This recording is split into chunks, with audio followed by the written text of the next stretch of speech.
பிறகு எங்கிருந்து? வரலாற்றிலிருந்து வெளியேறிட்ட, மொழியிலிருந்து வெளியேறிட்ட. அப்படி இப்படி நீ என்ன வாழும்? கல்விக்கூடங்களில் உன் தாய்மொழி இல்லை, வெறும் பாடமொழி ஆக்கினார்கள். பயிற்று மொழியாக இருந்து உன் தாய்மொழி பாடமொழியாச்சு. பாடமொழியாக உன் தாய்மொழி விருப்ப மொழியாச்சு. எந்த தமிழனும் விரும்பல, உன் மொழி அங்க செத்துருச்சு, முடிஞ்சுக்கது. பிறகு நீ உழைப்பில் இருந்து இப்போது வெளியேற்றப்பட்டு கொண்டிருக்கிறாய். இந்த உழைப்பின் தேவை அப்படியே இருக்குது. கொத்தனார் வேலைக்கு தேவை, ஆசாரி வேலைக்கு தேவை, இப்ப சாலை ஓட தேவை, கருதறுக்க தேவை, கரும்பு வெட்ட தேவை, வாழைத்தார் வெட்ட தேவை, அப்ப நெல் இருக்க தேவை. எல்லாத்திற்கும் இந்த வேலைக்கான தேவை அப்படியே இருக்கு. ஆனா நீ வரல. அப்ப வேற ஆளு வந்து நிரப்பினான். அவன் யார்? வட இந்தியன். இவன் வேலை கொடுத்தா பரவாயில்ல, அவனுக்கு குடும்ப அட்டையும் ஓட்டுரிமையும் கொடுத்துற. ஓட்டுரிமை இன்னைக்கு கொடுப்பாய், நாட்டை ஆளுகிற உரிமையை நாளைக்கு கொடுப்பாய். நீ சொந்த நிலத்தில் அடிமையாவை, உன்னை அடித்து விரட்டுவான். சான்று ஈழ தமிழகத்தில், ஈழ தாயகத்தில் சிங்களவன் நம்மை அண்டி ஒண்டி பிழைக்க வந்த சிங்களன் நம்மை அடித்து விரட்டி நாடற்றவனாக்கி அகதியாக எப்படி விரட்டினானோ அப்படி இந்த நிலத்தில் விரட்டுவான். எல்லாரும் எழுதி வைத்துக் கொள்ளுங்க. தாள் இருந்தால் அல்ல அலைபேசியில் பதிவு செய்து என் குரலை எடுத்து வை. 5 ஆண்டு 10 ஆண்டுகள் நடக்கும். நான் எங்கே இருக்கணும் என்னை தேடுவேன். இருந்தா வருவேன், செத்துட்டேன்னா போ, அடி வாங்கிச்சா, வழி கிடையாது. நடக்கும்.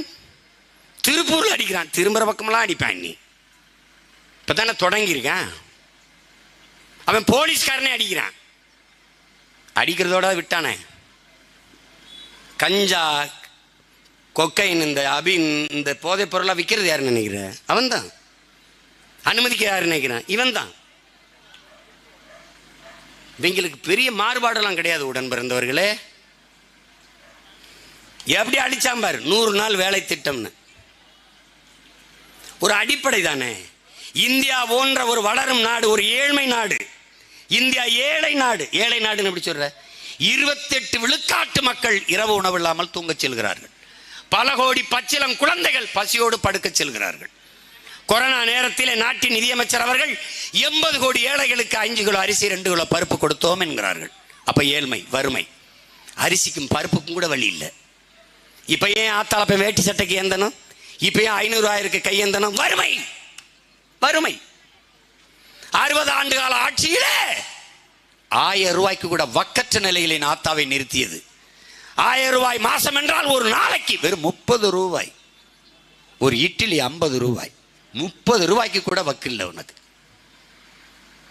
எவ்வளவு கேவலம்! 60 ஆண்டுகளில் எவ்வளவு பெரிய உயரத்திற்கு இந்த நாட்டை கொண்டு போயிருக்கலாம். எவ்வளவு வளம், எவ்வளவு மனித ஆற்றல்.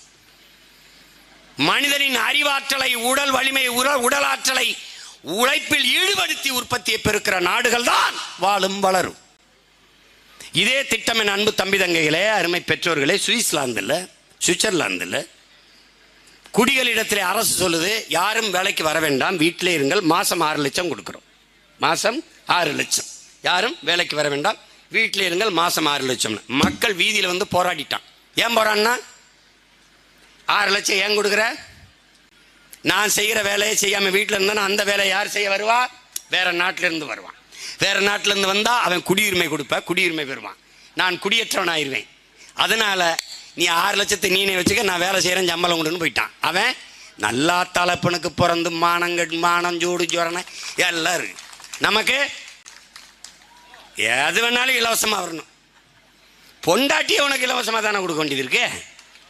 பொண்டாட்டி நாய் தனக்கு சோழியை தேடிக்குது, பன்னி தனக்கு சோழியை தேடிக்குது, எல்லாம் தேடிக்குது, பூனை தேடிக்குது. யாராவது ஒரு தலைவனுக்கு பிறந்த நாள் வருதா, 70 வயசா, 70 ஜோடிகளுக்கு இலவச திருமணம். எது? அரப்பவன் தாலி, 2 அண்டா குண்டா ஒரு இது வச்சால கட்டி அப்படி கட்டி கொடுத்து அரப்பவன் தாலி வாங்கி கூட ஒரு புள்ள கழுத்தில் கட்ட முடியாது. நீ பொண்டாட்டிக்கிட்டு எப்படி அதை கடைசி வரைக்கும் வாழ போற? உனக்கு எதுக்கு பொண்டாட்டி? எதுக்கு பொண்டாட்டி? இலவச திருமணம். தன் வாழ்க்கையின் துணையை கூட தேடிக்கொள்ள முடியாத அளவுக்கு வறுமை, ஏழ்மை இந்த நாட்டு இளைஞர்களுக்கு. எப்படிப்பட்ட கொடுமை! அதில் அம்மையார் ஜெயலலிதா இருக்கும்போது 69 ஏதோ ஒரு அந்த வயசில் ஒரு திருமணம், 65 ஒரு மண்டபத்தில் வந்து உட்கார வச்சு எல்லா பொண்ணு மாப்பிள்ளை தலைகளையும் அம்மா ஜெயலலிதா ஸ்டிக்கரை ஒட்டி வச்சுட்டான். சிரிக்காத, இருக்கு, காணொலியில் இருக்குது, நீங்கள் பார்த்தீங்கன்னா இருக்கும் ஸ்டிக்கர் இப்படி. ஆமாம், அதில் அம்மா வர நேரம் ஆயிடுச்சுன்ட்டு இந்த பொண்ணு அந்த இடத்துல உட்காந்து பேசுது, அந்த பொண்ணு அங்கே உட்காந்து பேசுது. அம்மா வர நேரம் ஆயிடுச்சுன்னு மாறி மாறி உட்காந்து பேசிக்கிட்டு இருக்குது ரொம்ப நேரம்னு. திடீர்னு அம்மா வந்துட்டாங்க. அந்த பொண்ணுங்க பக்கத்தில் இருந்தவன கட்டுப்பா கட்டுப்பா, சார் ஏன் ஜோடி அங்க, அப்புறம் மாத்திக்கலாம்ப்பா.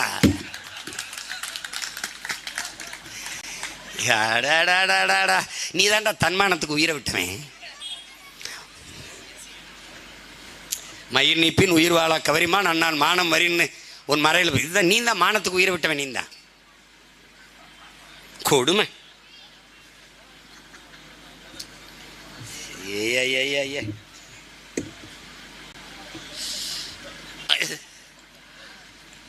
தனியா இருக்கும்போது சிரிக்கிறதா அழுகிறதா? இல்லை நம்ம பைத்தியமா எல்லாரும் பைத்தியமா? இந்த 100 நாள் வேலை திட்டத்தை என்ன பண்ணுவேன் சீமான்? நான் பண்ணேன் பாரு, அதெல்லாம் ஒழிக்க மாட்டேன். எதுக்கு ஒழிக்கணும்? இந்த கம்யூனிஸ்டுகள் துள்ளி பாய்வாங்க. அப்படியே உழைக்கும் தோழர்களின் உடன்பிறப்புகள் இருக்காங்களே, சீமான் ஏழை எளிய மக்களை பற்றி கவலைப்படுற. நீங்கள் தான் பயங்கரமாக கவலைப்படுறீங்க. வேளாண்மையை பற்றி, வேளாண் குடிமக்களை தவிர வேறு யாருக்கு இதில் அக்கறை? நாங்கள் சொல்கிறத கேட்டு கேரளா பின்பற்றுது. அது என்ன பண்ணணும்? என்ன பண்ணுவாய் சீமான்? இந்த ஊர் விக்கிரவாண்டியில் இது என்ன ஊர்? அன்னியூர். அன்னியூரில் ஒரு ஆஃபீஸ் அலுவலகம். யார் தலைவரும் அலுவலகம் போட்டுவார்.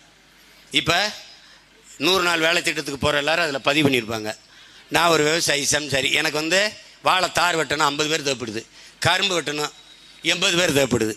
நான் பதிவு பண்ணிடுவேன். 80 பேர் ஆண் பெண்ணு பிரச்சனை இல்லைங்க, 80 பேர் அனுப்பிடுங்க. அங்கே பதிவு பண்ணிட்டு போயிடுவேன். அவங்க வந்துடுவாங்களா? நிலம் கிட்ட தான் வந்துடுவாங்க. என் இடம் இங்கே இல்லை, வர முடியாதுங்கன்னா நான் ஒரு வண்டியை வச்சு ஏற்றிட்டு போயிடுவேன். அங்கே சாப்பாடு கொடுத்துருவேன். வெட்டிட்டு கரை ஏறுவாங்க. நான் 500 ரூபா கூலி எண்ணி கொடுத்துருவேன். இங்கே வந்து அலுவலகத்தில் அரசு 300 கொடுக்குதா? இந்த 300 500 800ஓட வீட்டுக்கு போவான். உழைப்பு, இந்த உடல் ஆற்றல் உழைப்பில் ஈடுபடுத்தி விளைச்சல் வேளாண்மை வருது. கரும்பு வருது, வெல்லம் வருது, அரிசி வருது, பருப்பு வருது, எல்லாம் விளையுது. ஏன்னா உழைப்பை நாங்கள் உற்பத்தியில் ஈடுபடுத்துகிறேன். உழைப்பை உடல் ஆற்றலை உற்பத்தியில் ஈடுபடுத்தி உற்பத்தியை பெருக்கிறேன் உழைப்பில் ஈடுபடுத்தி. அப்போ இங்கே 800 கொண்டு வரான். வறுமை ஒழியுது. 60 வயசுக்கு மேலே சும்மா இருக்க, நீ வீட்டில் இருமா, உனக்கு இந்த 300 ரூபா வந்துடும் ஓய்வூதியம் மாதிரி நீங்கள் சாப்பிட்டுக்கிட்டு இருங்க. 50-55 வயசுக்கு இருக்கிறவன் வா, நாற்று நடு, கருதரு, எல்லாம் பண்ணு. சரி இப்படி பாரு, இந்த திட்டம் எத்தனை வருஷம் ஆச்சு? இந்த 100 நாள் வேலை திட்டத்தில் நட்டு வச்ச மரங்கள் எத்தனை? ஒரு நாளைக்கு ஒரு மரக்கனை நட்டு வளர்த்துருந்தா கூட இந்த நாட்டை பல கோடி மரங்களை உருவாக்கி பச்சை போர்வையால் இந்த பூமியை போத்திருக்கலாம். ஏன்? அறிவுள்ள அக்கறை உள்ள மக்களை மண்ணை காதலிக்கிற தலைவன் ஆண்டிருந்தா அது நடந்திருக்கும். நான் பார்ப்பேன் இந்த வேப்ப மரத்தை, மரம் வேம்பு, மூலிகை விளம்பரத்தில் பார்த்தா உங்க பற்பசையில் நீம் இருக்கா? இவன் தான் அந்த நீம். இப்ப இதை வித்துட்டாங்க. இமயமலையில் இருக்கிற வேம்பின் நீம். இமயமலைக்கு போயிட்டாங்க. ஏன்னா ரொம்ப இமயமலை வேம்பாம்பியா, இந்த வேம்பு தாங்க. இது பார்ப்பேன். பறவை பட்சிகளின் கூடு, அதற்கு உணவு, நிழல், மரம், மழை மண்ணின் வரம், என் மூச்சு காற்று என்னுடைய ஆக்சிஜன், மரம் அப்படின்னு நான் வணங்குவேன். அவன் வருவான் திராவிடன் இந்திய. மரம், காசு, பணம், துட்டு, வெட்டி முடிச்சுட்டு போயிட்டான். கொடுமை. மலையை பார்த்தா மலை, என் தாயின் மார்பு, என் பூமி தாயின் மார்பு, என் தாயின் மார்பிலிருந்து பால், பூமி தாயின் மலை மார்பிலிருந்து அருவி. என் தாயே மலை, பலாயிரக்கணக்கான உயிரினங்களின் வாழ்விடம், உறைவிடம், அடர்ந்த காடு, மலையால் எனக்கு மலை, அதிலிருந்து அருவி, ஆறு, நீர். அப்படி இப்போ யோசிப்போம். மலை இயற்கையின் அரும்பெரும் கொடை, என் பூமி தாயின் மார்பு. நம்ம வணங்குவோம். அவன் கல்குவாரி, கிரஷர், சாண்ட் போட்டுறான். பொக்களின் கண்டுபிடிச்சி வச்சிருக்கிறது எனக்கு தான். இவங்களெல்லாம் அப்படியே தூக்கி அவங்க தோண்டி வச்சிருக்க பள்ளத்தில் போட்டு மூடி சென்ட்ரிங்கை போட்டு கிட்டிச்சு விட்டு போயிட்டே இருக்க வேண்டியதான். ஐயோ பயலு, என்ன தேவைன்னு அப்படிலாம் இல்லாமல் எப்படிங்க வீடு கட்டுவீங்க? காரைக்குடிக்கு வாடா, என் ஊருக்கு வா, நாட்டரசங்கோட்டைக்கு வா. என் பாட்டெல்லாம் அப்படி தான். ஆத்தப்பு மண்ணப்புறம் அள்ளி மலையப்புறம் நொறுக்கி தான் மாலி கட்டினானடா. என் பாட்டன் கட்டிருக்க பெருவுடைய ஆத்து மண் அள்ளி தான் வித்தானடா, கட்டினானடா. உங்களை தொலைக்கணும் இருங்க. ஏதோ நடந்துருச்சு. 100 நாள் வேலை திட்டம். இப்போ நீட்டுக்கு தீர்மானம். என் தம்பி வேற அந்த தீர்மானத்தை வரவேற்கிறேன்னு வேற சொல்லி வச்சிருக்கிற. அப்படி நீட்டுக்கு தீர்மானம் போட இந்த திமுகவுக்கு என்ன தகுதி இருக்கு, அருகதை இருக்கு? நீட்டை பற்றி பேச ராகுல் காந்திக்கு என்ன யோக்கியதை இருக்கு? நீட்டு மணிப்பூரை பற்றி பேசணுன்ற மோடிய நீ குஜராத்தை பற்றி பேசினாங்களா இந்த திமுக அன்னைக்கு? நீங்க எல்லா பயிலும் சேர்ந்து தமிழீழ மண்ணில் என் தாய் தந்தையரை நக்காதங்க 1,76,000 பேரை கொன்னீங்களே, அதை பேசுவீங்களா? நீங்க செத்தா உங்களுக்கு உயிர் சர்க்கரையில் இருக்கு, எங்களுக்கு சாக்கடை சகதியில் இருக்காடா. உங்களுக்கெல்லாம் சந்தனம், எங்களுக்கு சாக்கடை சகதி. அப்படியா அப்படியா அப்படியா? கண்ணு முன்னாடி என் மக்களை கதற கொண்டு வச்ச கொலகார பாவிகள், மானங்கட்ட இனம்னால உனக்கு மறந்துட்டு 10 சீட்டுக்கு ஓட்டு போட்டு வெல்ல வைக்கிறான் இந்த மானங்கட்ட கூட்டம். கேவலம். உலகத்தில் எந்த இனத்திற்கு இது பிறந்தாலும் ஒரு சீட்டு வெல்ல முடியாது. திணறுதடா பஞ்சாப்ல காங்கிரஸ், சிக்கி திணறுது. இன்னைக்கு புதிதாக வந்த அரவிந்த் கெஜ்ரிவால் ஆட்சியை கொடுத்துட்டு திணறுது. ஏன்னா அவன் மானஸ்த. இந்த காங்கிரஸ் விடுதலை சிறுத்தைகளை விட பெரிய கட்சியா சொல்லு? ஏன் எங்கள் அண்ணன் திருமாவளவனுக்கு 10 சீட்டு கொடுத்தா ஆகாதா? ஒரு சீட்டு பொது தொகுதியில் இருக்கிறார், கொடுக்க துப்பு இல்லை அவனுக்கு. எது காங்கிரஸுக்கு என் இனத்தை கொன்னதுக்கு பரிசு அவனுக்கு 10 சீட்டு? எதுக்கு தனியாக நிற்க சொல்லு, டெபாசிட் வாங்க சொல்லு. எனக்கு கீழே கீழே கீழே கிடப்பான். 110 ஆண்டு கால கட்சி, நாங்கள் தான் சுதந்திரம் வாங்கி கொடுத்தோம். யாருக்கு அந்த சுதந்திரம்? யாருக்குடா அந்த சுதந்திரம்? நீ வாங்கி கொடுத்த சுதந்திரம் எனக்கா?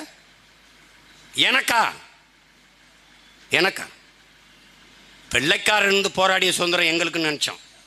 இனிமே ஒரு விடுதலை போராட்டம் தேவைப்படுது. இந்த கொள்ளைக்காரர்கள்ட்ட இருந்து எங்களுக்கு ஒரு விடுதலை, அதுக்கு ஒரு சுதந்திர போராட்டம் தேவைப்படுது. நீட்டை கொண்டு வந்தது யார்? அந்த கேள்விக்கு ஆற்ற பதில் இருக்கு. நீட்டை கொண்டு வந்தது, நீட்டு தேர்வை கொண்டு வந்தது காங்கிரஸ். கூட இருந்து அதற்கு கும்மி அடித்து ஆதரவு கொடுத்து கையெழுத்திட்டது திமுக. கத்தியை கூறாக தீட்டி மோடி கையில் கொடுத்தது இவர்கள். இப்போது குத்துகிறார், கொல்லுகிறார் கத்திக்கிட்டு இருந்தா இப்படி. கத்தியை கொடுத்த புண்ணியவானே நீதான சாமி. எல்லாம் நீதான். நீட்டு நீதான், சிஐஏ நீதான், என்ஆர்சி நீதான், என்ஐஏ நீதான், எல்லாம் நீதான், இடி நீதான், எல்லாம் நீதான் கொண்டு வந்த. நீ பெத்து பேர் வச்ச அவ ஹார்லிக்ஸ் போன்விட்டா கொடுத்து ஊட்டமா வளர்க்கிறார், அவ்வளவுதான். எங்க அப்பா ஒரு தடவை பேசிக்கொண்டிருக்கும் போது, அப்பா நம்மாழ்வார் அவர்கள், மகனே, உலகத்தில் எந்த தீய திட்டத்திற்கும் நீ வேறு தேடி போனால் அது அமெரிக்காவில் இருக்கும். நாங்க அதே மாதிரி இந்தியாவில் இருக்கிற எந்த தீய திட்டத்திற்கும் வேறு தேடி போனால் அது காங்கிரசின் கையில் தான் இருக்கும். தமிழ்நாட்டில் எந்த தீய திட்டத்திற்கும் வேறு தேடி போனால் அது ஐயா கருணாநிதியின் கையில் தான் இருக்கும். இவங்களுக்கு தெரியாம வந்துருச்சா அணுவில், இவங்களுக்கு தெரியாம வந்துருச்சா ஸ்டெர்லைட்டு, இவங்களுக்கு தெரியாம வந்துருச்சா மீத்தேன் சொல்லு. எங்கள் ஐயா டிஆர் பாலு பெருமையாக பேட்டியில் சொன்னது இருக்கு. நானும் எங்கள் அண்ணன் பழனி மாணிக்கம் தான் இந்த மீத்தேன் திட்டத்தை, இந்த பயோகேஸ் எடுக்கிற திட்டத்தை கொண்டு வந்தோம் என்று பெருமையாக பேட்டி கொடுத்தது இருக்கு. அது மக்கள் கொந்தளிச்சவனா ஐயா ஸ்டாலின் துணை முதல்வராக இருக்கும்போது கையெழுத்து போட்டார். எல்லாம் கொந்தளிச்சவனா நான் தெரியாமல் போட்டேன்ட்டார். அப்போ நம்ம என்ன சொல்லுவோம்? அப்படியே தெரியாமல் அன்னாரி வேலையத்தை எனக்கு எழுதி வச்சு ஒரு கையெழுத்து போட்டு விட்டுருங்க, தெரியாமல் போட்டு விட்டுருங்களே. ஒரு எப்படிப்பட்ட அரசியலில் தொடங்கி, எப்படிப்பட்ட அரசியல்? பெரியார் ஐயா எடுத்துக்கிட்டாலும் மானமும் அறிவு மனிதனுக்கு அழகுங்கிறார். உயர்ந்த சாதி என்று நீ கருதிக்கிறியா? உனக்கு கீழே தாழ்ந்த சாதி எவனும் இல்லைன்னு எண்ணிக்க, பிரச்சனை இல்லைங்கிறார். அவர் முன்வைத்த அரசியல் ஆணுக்கு பெண் சம உரிமை வேணுங்கிறார். கேட்கிறாரு, 2 குழந்தைக்கு மக்கள் தொகை அதிகமாக இருக்கு, பாப்புலேஷன் இன்க்ரீஸ் ஆகிட்டே போகுது,